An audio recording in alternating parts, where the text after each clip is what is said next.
super excited about today's game because I've had it on my wish list for a while. I've just been waiting for it to come out of early access, and it is next week.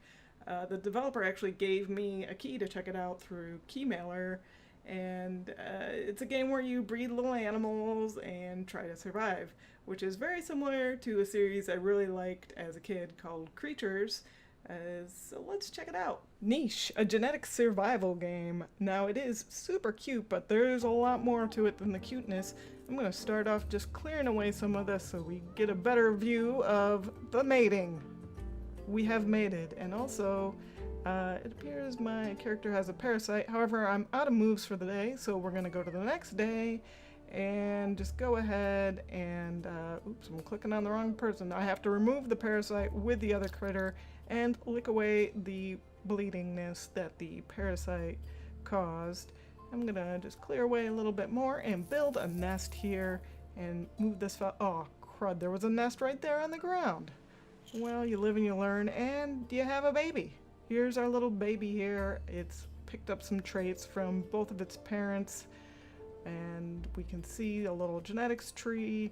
Totally nerd out on this if I knew more about it. I've played the game for about 10 hours. I feel like I've barely scratched the surface of it, and I've barely scratched the surface of this map. Off in the weeds here we see a little randomly spawned creature, which happens every now and then. It's a great way to keep your genetics diversified. Don't want to get too inbred. However, let's just breed these two together so we can get our population up and not be able to support it with the quantity of food we have, which you can see in the bottom right hand corner. We've got 4 creatures and we got 8 foods, which is enough for 2 days, but nice little family snapshot there before they all starve to death. New island, new creatures. I'm gonna change the dots on this guy that indicate how many moves he has, just so I know he's the one I'm gonna mate with this other one, which I don't really have any other choice, but I just wanted to decorate him just because he's special.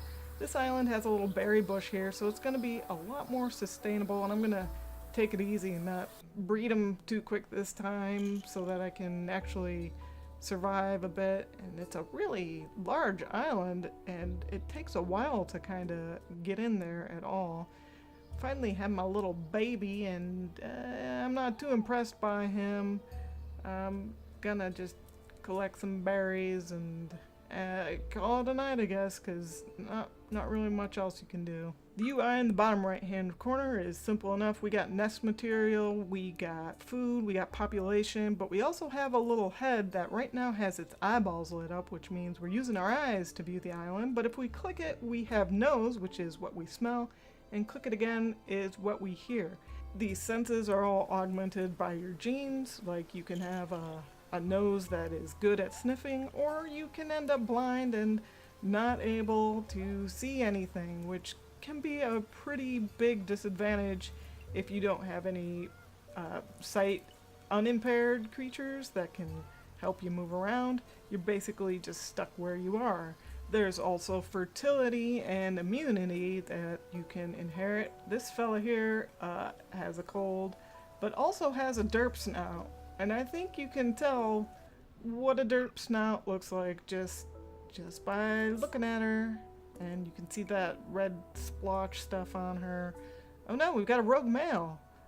Remember to spay and neuter your critters. Now, I don't want to mate with that guy. He does not seem like he has good traits, and I don't really want to breed this. Oh, he just knocked her up anyways. Well, I'm gonna allow it, I guess, because I probably would not breed this sickly creature anyway, because she's got low immunity, and I'm just gonna get her away from her baby, hope it doesn't get infected.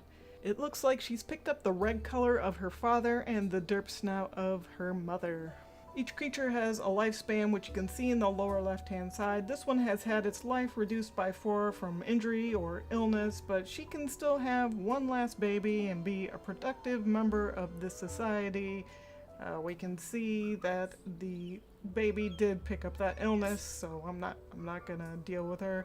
And old lady here can pick one last fruit before I send her off to sea so that she may die. She's got 1 day left. Let's just send her off into the briny deep. That rogue male has been causing quite a bit of trouble, spreading his nasty seed everywhere, but you can see his skeleton right there. He's dead. And there's old lady skeleton off in the ocean. Well, that's the circle of life, I guess. We got some nice crab meat here. You don't just have to eat berries, and holy crap, this lady just had some twins, identical twins, and they're identically infected, so let's get away from them so we don't infect ourselves. Unfortunately, they never recover from that, and oh wow, we've got these hyena. Oh, I know it's hyena and bear, but I can't say it. But they are a predator we need to avoid. We also got some crazy looking duck things that we can try to kill.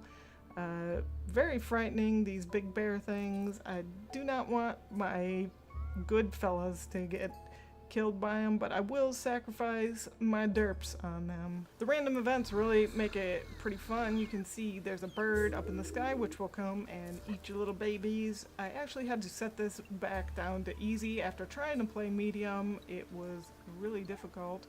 Luckily those bear hyena things give a lot of meat. There's many different food sources, and as long as you have the trait, you can collect that food. In this case, Taduku, I believe his name is got the nut cracking ability, so he can pick up these nuts.